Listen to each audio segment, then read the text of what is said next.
Locked On Podcast Network presents Locked On Sports Today. The 49ers came up short again, and now they have some tough decisions to make this offseason. Also, Alabama is bringing back a former G League player to college, and the Mets have landed an ace by trading for Brewers pitcher Freddy Peralta. I'm Peter Bukowski, starting your day with the can't-miss stories and biggest debates in sports. You're Locked On Sports Today. Searching all major sports. Found. Let's start with the biggest story. The San Francisco 49ers again come up short of their ultimate goal as Super Bowl contenders, and they've got some difficult decisions to make this offseason. John Lynch saying on Wednesday that Brandon Ayuk has likely played his final snap as a member of the 49ers, and Robert Saleh, their all-star defensive coordinator, back for another ride and doing an incredible job with a banged-up defense, is now the head coach of the Tennessee Titans. So where do they go from here? Brian Peacock from Locked On 49ers joins me now. Brian, Kyle Shanahan also saying they expect to keep Mac Jones, which to me means make us an offer. But what is the biggest of the Saleh, Ayuk, like star receiver, star coach? What's the bigger deal for the 49ers? I think it's Robert Saleh, because we saw how they struggled to replace him in the 2 years between DeMeco Ryans and Robert Saleh coming back. And it's too important. That's worth 11 players if your defensive coordinator is not on the same page. Luckily, the 49ers have some contingencies already. Gus Bradley's been the assistant head coach this year, so he's in the building already. I don't love the old cover three Gus Bradley system, but I think the fact that he is there was to kind of learn new wrinkles that have been added to his system that his understudy Robert Saleh has added to it that Gus Bradley never added to his defensive scheme. And so if that's the case, he's a well-respected coach. I think that's the floor for the 49ers as far as a defensive coordinator, which is a higher floor than they had before in the 2 years. This is 5 straight defensive coordinators for the 49ers, going from DeMeco and then one and dones. So you hope it's not another one and done coach. I think there's a chance that Kyle Shanahan can get his Steve Spagnuolo, his Vic Fangio, and that man would be the reason, by the way, that he has the wide 9 front in his defensive scheme that he and Robert Saleh and DeMeco Ryans have constructed over the course of the last 9 years. And that would be Jim Schwartz. Oh, and Chris Kocurek was Jim Schwartz's defensive line coach, brought the wide 9 front over from Detroit to the San Francisco 49ers. Kyle Shanahan has a ton of respect for Jim Schwartz. He wanted to bring that front in because it was so difficult for him to play against.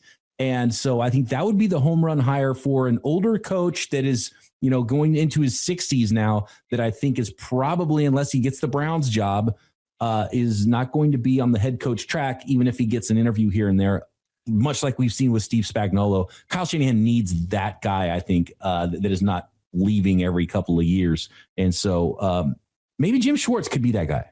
It's funny because when you did the windup there, and it felt like you were like anticipating me to cut in with the name, I was going to cut in with Raheem Morris.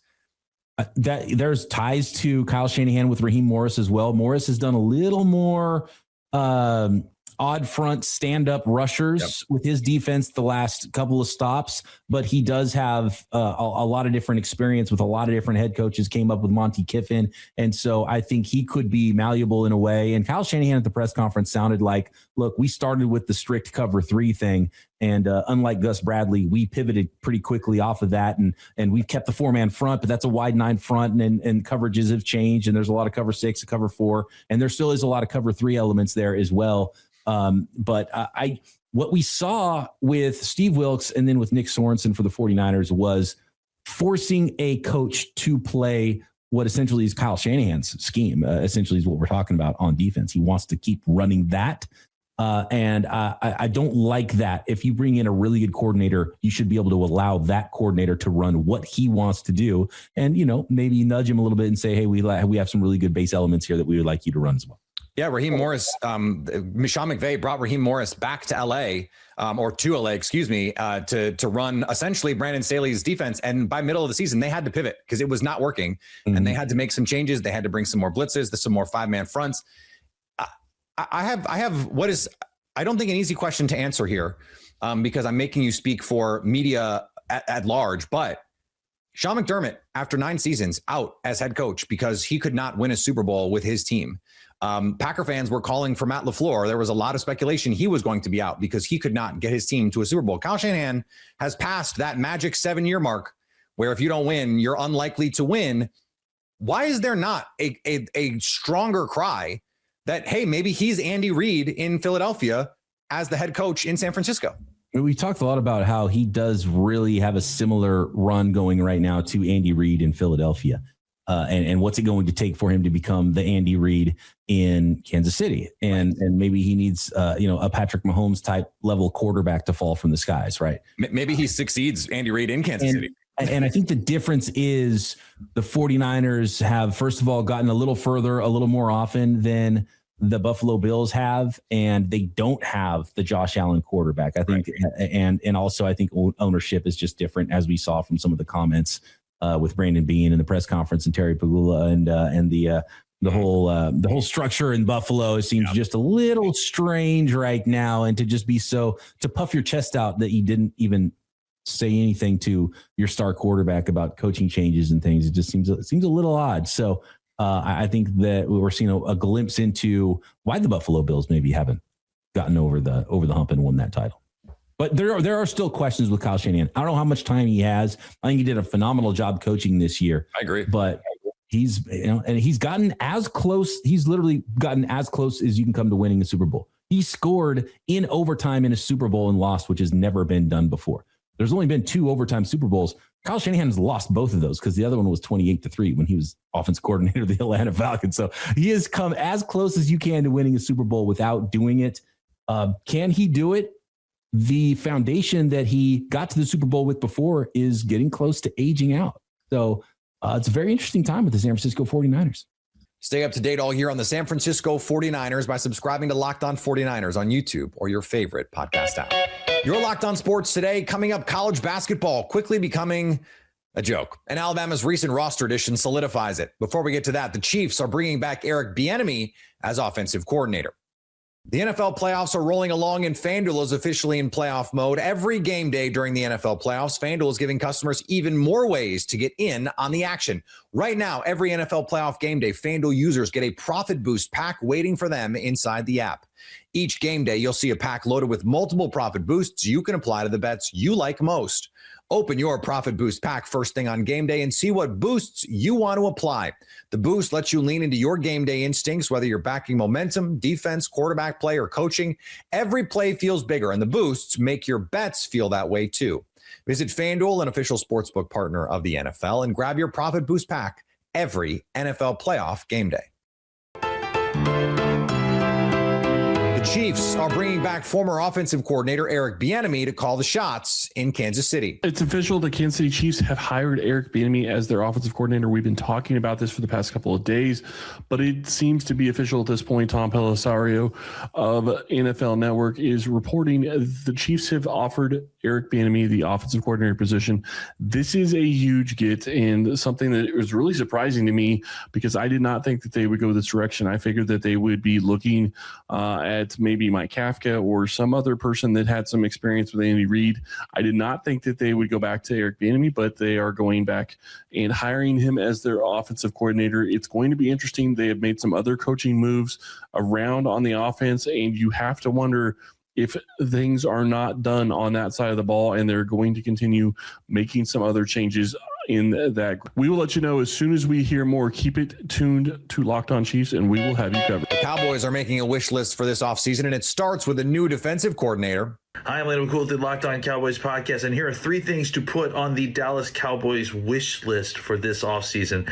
Number 1 definitely has to be a defensive coordinator. As of right now, the Cowboys still don't have a defensive coordinator in place, and the transition to a new defense is going to be the major storyline for the Cowboys this offseason. So it starts with getting a defensive coordinator in place, finding a philosophy to adhere to, and then number 2, getting defensive talent. The Cowboys are bereft of talent on the defensive side of the football. The cupboard is bare, however you want to phrase it. The Cowboys have to find a way to accumulate talent. Thank goodness they have 2 first-round picks that hopefully help fill the coffers on defense. And then finally, they need to become a more physical run game to complement that defense a little bit better. And just to add another angle to what is already a very explosive offense, it should help balance things out quite a bit for the Dallas Cowboys going into the 2026 season. For more on this, make sure you check us out on the Locked On Cowboys podcast. Over in the NBA, the Pistons cruise to their 4th straight victory to solidify their grip on the Eastern Conference. Pelicans lose 112-104 to the Detroit Pistons. You basically saw everything wrong with New Orleans in one game. I'm Jake Madison, host of Locked On Pelicans. The Pelicans couldn't shoot the 3 in this one. They were 7 for 32. You lost that battle big time. They gave up offensive rebounds and second chance points to the Detroit Pistons. They weren't able to end possessions. They turned the ball over on offense, 19 turnovers, and Zion Williamson left the game early, played under 15 minutes in this one. If that doesn't just encapsulate the whole season for New Orleans, all of the issues for New Orleans, I don't know what does. Now, Zion was listed as questionable with an illness. I wouldn't read anything too much into the idea that he's being traded or anything like that. Instead, focus on these issues that I just mentioned for New Orleans. Bad defense, bad rebounding, no rim protection, turnovers, all of that, lack of three-point shooting. And they're linked to Ja Morant. Does Ja Morant fix any of those things for the Pelicans? The Pelicans need to identify what's really wrong with this team, which is a lot, and focus on those problems first before adding big-name talent. I got more over at the Locked On Pelicans podcast. Alabama basketball is doing something that would have been unthinkable under the old rules of college basketball, bringing back former Tide member Charles Bediako to Tuscaloosa after he declared for the NBA draft in 2023 and spent several seasons in the G League. Locked On Bama host Luke Robinson explains how we got here, what legal action may be taken, and what this means for college basketball moving forward. Okay, I'm going to say this again to be clear. I don't like what's happening as a basketball fan, but Alabama has found something that they think they can loophole this thing through. And if they can, I mean, he would make the team better 100%. So I think you go for it. Now, my argument when I was on the radio with Doug Amos was that, okay, look, you got the Europeans. I mean, the Jokic guy or Jovic or whatever his name is that plays for Auburn. He was a European pro, apparently. The kid at Baylor is a European pro or something. And then there was a guy at Illinois, same situation. So why do they get to play? And Charles Bediako doesn't. And Doug, again, playing devil's advocate, is like, well, they never actually signed NBA contracts. And I'm like, well, why does it matter if it's NBA? I mean, pro is pro. And I'm fine with saying no pros can play, period, end of discussion. If you got paid to play, you're done. Yeah. Okay. But if you let some of them do it, you got to let the other ones do it. Once you open Pandora's box, it's done. Now, if you want to nitpick about which one is which and the rules clearly state and the blah, blah, blah, and I've seen people say on Twitter that don't understand legalese, like me, but you do, Jimmy. So. And that is a Jimmy Stein guarantee. That's a real one. Not kidding this time. But if a judge issues something, temporary restraining order saying, hey, you can't punish Alabama or Charles Bediako for anything they do while this is still in limbo, then if you punish them for it, I would assume you'd be in trouble and liable for something, correct? Well, I don't think you can be held in contempt of court when you're not a party before the court. But the NCAA is a party before the court in this case. So, yes, the NCAA could, for instance, what if the NCAA says, well, we don't care what the judge says, Bediako's still ineligible. That would be contempt of court, or very possibly you could be held in contempt of court. Now, would that mean Bediako's in the games, or I don't know. I don't think the NCAA is going to defy this court order, but I think they're going to fight it. And I do think we've yet again reached another tipping point in how things are going to be handled going forward. I'm the same way as you and Doug. I mean, again, I think this ruling is terrible for college sports, but awesome for Alabama.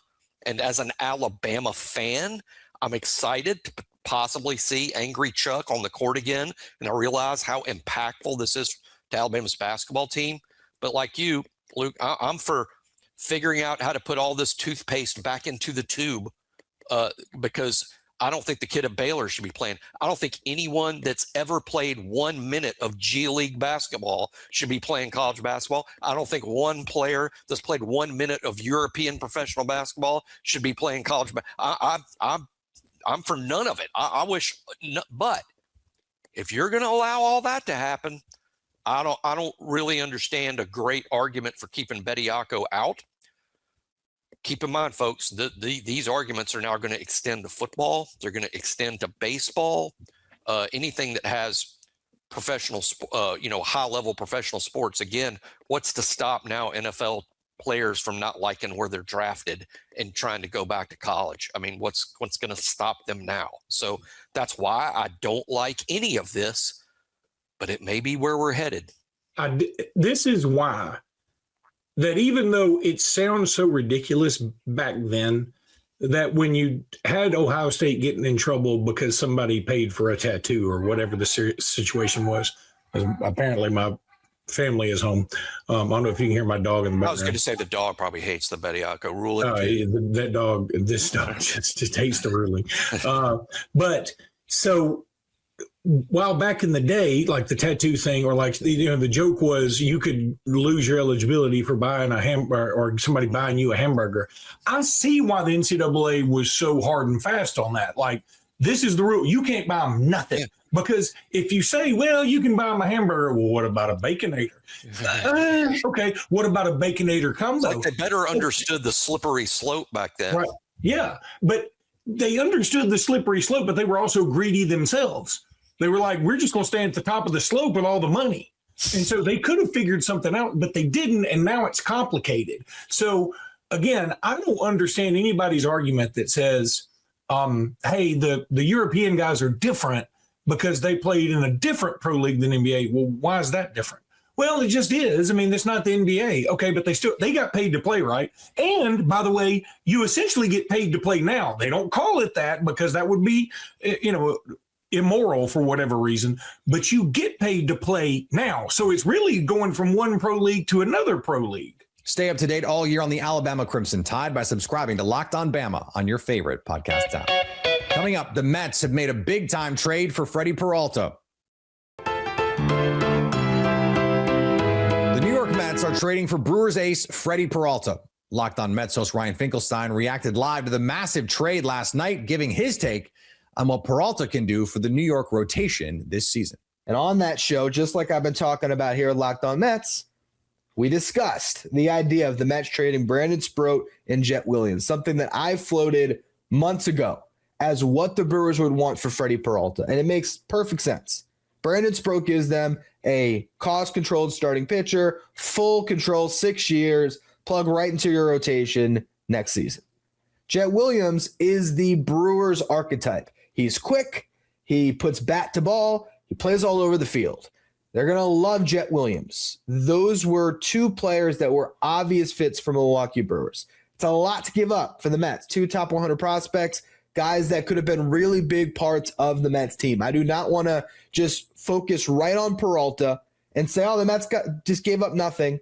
They just got an ace, and Davis Stearns is a genius. This was a big time trade with two major prospects going the other way because there was that much interest in Freddy Peralta. Because right now, if you had to pick a pitcher in Major League Baseball that's not pre-arb, so not Paul Skeens, guys who are in arbitration or signed on just contracts beyond their free agent or once they got to free agency, there might not be a better value proposition in the sport right now than Freddy Peralta at $8 million for the upcoming season. Every team could have added him. There was not a single team that was out of these trade sweepstakes. Any team that wanted to win this year could have got in, put prospects on the table to get this done. It was going to take two major pieces to swing this trade. And Brandon Sproat was always obvious because the Mets did not want to part with Jonathan. Jet Williams felt a little bit obvious to me because of how he fits the Brewers and because the Mets have A.J. Ewing. who I think in some regards might have passed Jet a little bit within the organization. He's a more clean fit as a future center fielder, which is probably why the Mets valued Ewing over Jet and were willing to trade Jet in this deal. But you are willing to part with two huge prospects because what you're getting back is a guy who has done this over the last 3 seasons. 30 starts every single year, 165 innings every single year, 200 strikeouts every single year. And last season, he pitched to a 2.70 ERA as their ace, the guy that was carrying them, that was taking the ball every 5th day. He made 33 starts last year, 176 and 2/3 inning pitch, and had a 2.70 ERA. The Mets now have the option of extending Freddy Peralta, and we'll talk about that a little bit later.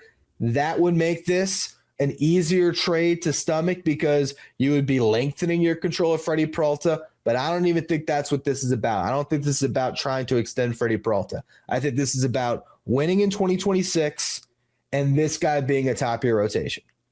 That's what this is about. Now you're getting, apparently, it hasn't been confirmed, at least before I hit record. It sounds like the Mets will also be getting Tobias Myers, which adds another wrinkle in this deal because you're getting an arm in Tobias Myers that has team control, that is pre-arb. He still has, let's see, free agent in 2031, so 26, 7, 8, 9, 30. Yeah, 5 years of control. So that's where this trade got interesting. I've been talking about the idea of the Mets trading Brandon Sproat and Jet Williams all off season for Freddy Peralta. That was always what I felt like was going to be the package. But in my eyes, what the Mets would do is instead of getting Tobias Myers, I was looking at Trevor McGill, giving you a late inning arm to slide into that bullpen. But here's the thing about Trevor McGill. It's 2 years of control, and he's a relief arm. Tobias Myers, I think, could be an elite reliever. He also could theoretically start. I think for the Mets, ideally, they have him pitch as a reliever because if they have him pitch as a reliever, that just helps this bullpen that needs another arm. If he can be lights out of the bullpen, I think that would really help this team. And obviously now your rotation with Peralta in place, you're looking at Freddy Peralta, Nolan McLean, David Peterson, Clay Holmes, Sean Manaea, and Kodai Senga. That is a really good 1 through 6 that allows you to have the upside of Senga in your rotation, but you're not as concerned about the downside of him not being healthy. Same goes with Manaea. And you have now the type of ace that really can carry you throughout large stretches of the season as the guy that you know every 5th day, he's your stopper. He's the guy that's going to go out on the mound and give you a really good chance to win. He's going to save the bullpen if the other starters aren't holding up their end of the bargain. They needed this guy. And finally, for the 5th time in his illustrious career, Devontae Adams is headed to the NFC Championship game. And for the 5th time, he'll be chasing his first win on this stage. After coming up one step short of the Super Bowl 4 times during his 8 seasons in Green Bay, Adams says he's got a deeper appreciation for moments like this, especially with the Seahawks looming on Sunday. But will this finally be the year he breaks through? We're so close, Adam told reporters Wednesday. I've been working so hard at it. We've just got to finish it off. Coming up, we get you set for Adams' championship showdown with the Seahawks. The LA Rams are playing too. So at least until tomorrow, stay locked on sports today. Locked On Podcast Network presents Locked On Sports Today.